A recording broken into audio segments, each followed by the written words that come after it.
देखो समझना है कि जैसे बाष्पन की गुप्त ऊष्मा किसे कहते हैं, और इसका जो मतलब अभी जो क्वेश्चन था इसके आगे वाले मतलब वीडियो में बता दिए हैं। जैसे बाष्पन की गुप्त ऊष्मा किसे कहते हैं, जैसे एग्जाम में भी आ सकता है कि बाष्पन की गुप्त ऊष्मा किसे कहते हैं डायरेक्ट। तो देखो इसको लिखना है, वायुमंडलीय दाब पर किसी द्रव के 1 kg को उसके क्वथनांक पर ताप में बिना परिवर्तन लाए द्रव अवस्था से गैसीय अवस्था में परिवर्तित करने के लिए जरूरत ऊष्मा को उस द्रव का वाष्पन की गुप्त ऊष्मा कहते हैं। जैसे इस तरह से भी लिख सकता है, या तो लिख सकता है कि अगर कोई अ, अगर कोई क्या लिखा, अगर किसी द्रव को 1 kg, कितना 1 kg पर जितना ऊष्मा की जरूरत होती है, मतलब जितना ऊष्मा की जरूरत होती है उसको परिवर्तन करने के लिए, उसको परिवर्तन करने के लिए गैस में परिवर्तन करने के लिए जितना ऊष्मा की आवश्यकता होता है उसको हम क्या कहते हैं, वाष्पन की गुप्त ऊष्मा कहते हैं। जैसे A to Z इस तरह से नहीं लिख सकता, कुछ अपने मन से बना सकता है।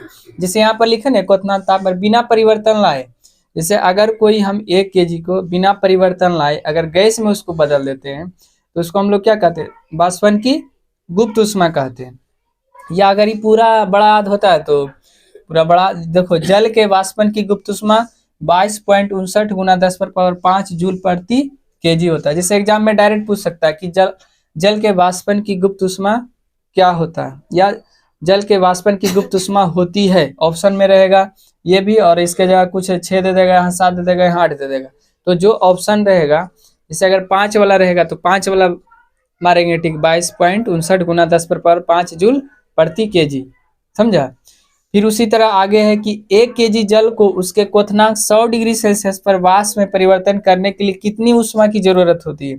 अगर कोई 1 kg जल है उसको अगर हम जैसे वाष्प में बदलना चाहते हैं तो वाष्प में बदलने के लिए कितना उसको मतलब जो ऊष्मा की जरूरत होती है। तो 22.59 गुना 10⁻5 जूल, देखो प्रति नहीं लगा इसमें, सिर्फ जूल लगा हुआ। तो याद रखना है कि 22.59 गुना 10⁻5 जूल होता है। अब देखो यहाँ VVI क्वेश्चन है कि उबलते हुए जल की तुलना में उसका भाप शरीर में अधिक जलन पैदा करता है, कैसे। जैसे हम लोग खाना बनाते हैं तो जितना जलन पानी, गर्म पानी ने जलन पैदा करता है उतना वाष्प मतलब करता है। जैसे ही मतलब अगर भाप अगर जैसा ही शरीर में लगता है ना तो पूरा जलन पैदा उत्पन्न करता है। जैसे उबलता हुआ पानी अगर शरीर पर डाल लेगा तो वो तो मतलब लगेगा, लेकिन जो जलन वाष्प से होता है, मैंने वाष्प से जितना जलन होता है उतना जलन गर्म पानी से नहीं होता है। तो याद रखना कि 100 डिग्री सेल्सियस पर जल और उसके वाष्प एक साथ रहते हैं तो इस ताप पर जल के वाष्प के कणों की ऊष्मा उसी ताप पर जल की ऊष्मा से अधिक होती है, तो भाप के कण वाष्पन की गुप्त ऊष्मा के रूप में अधिक ऊष्मा ग्रहण करता है, जिसके कारण उबलते हुए जल की तुलना में उसका भाप शरीर में अधिक जलन पैदा करती है। जैसे देखो लिखना है एग्जाम में कि अगर 100 डिग्री सेल्सियस पर अगर पानी को हम गर्म कर रहे हैं तो पानी को जब गर्म करते हैं तो पानी का जो वाष्पन होता है ना, अपने पानी का जो क्या लिखल है, पानी का जो गुप्त ऊष्मा होता है तो पानी का गुप्त ऊष्मा से वाष्प का गुप्त ऊष्मा अधिक होता है।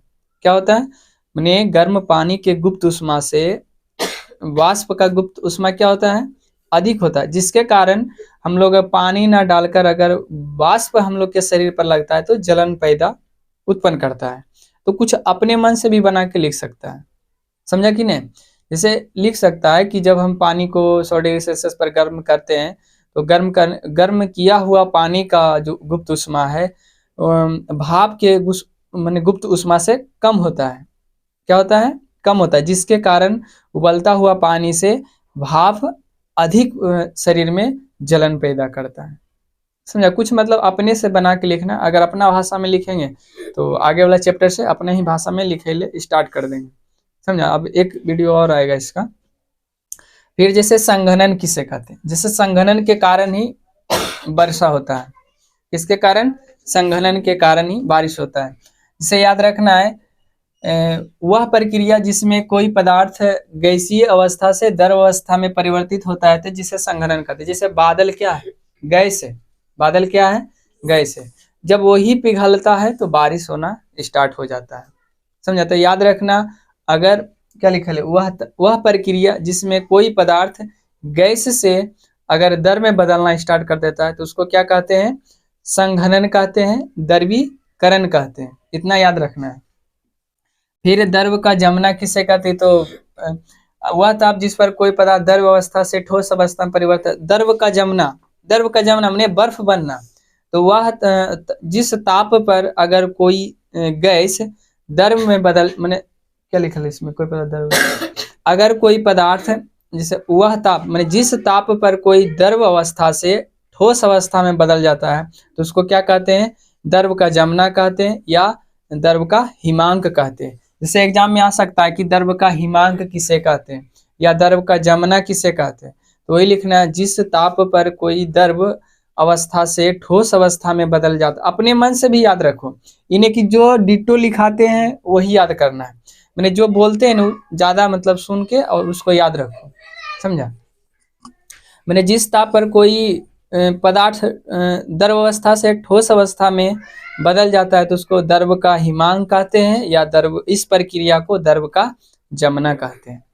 तो याद रखना है द्रव। अब बोलो 0 डिग्री सेल्सियस केल्विन में बदलना, जैसे ई फार्मूला है, क्या है ये फार्मूला चेंज करने के लिए, अगर T डिग्री सेल्सियस है 273.15 प्लस टी के, अगर T के मान 0 डिग्री सेल्सियस ले 273.15, यहाँ पर T का मान 0 डिग्री, जब ये सबको जोड़ देते हैं तो 0 डिग्री सेल्सियस पर जो है 273.15 केल्विन हो जाता है।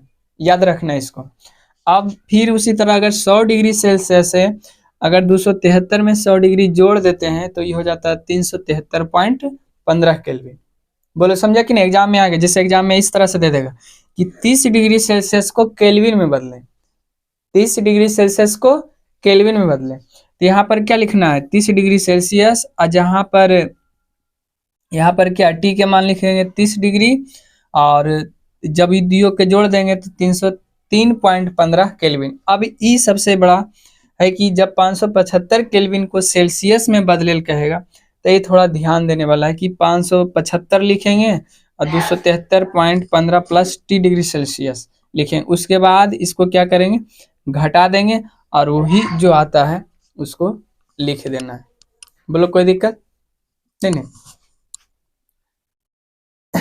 अब जैसे ये सब जो है ना VVI क्वेश्चन है, जितना भी है सब इसको एक बार लिख के और 3-4 बार देखो, अगर नहीं समझ में आता कुछ अपने मन से बोलने की कोशिश करो, समझा। उससे क्या होगा कि हर चीज, अब जैसे एक का पॉइंट डायरेक्ट ये सब जो है ना क्वेश्चन बनाने के लिए एग्जाम में आता है, ये सब जो है डिग्री सेल्सियस को केल्विन में बदलें।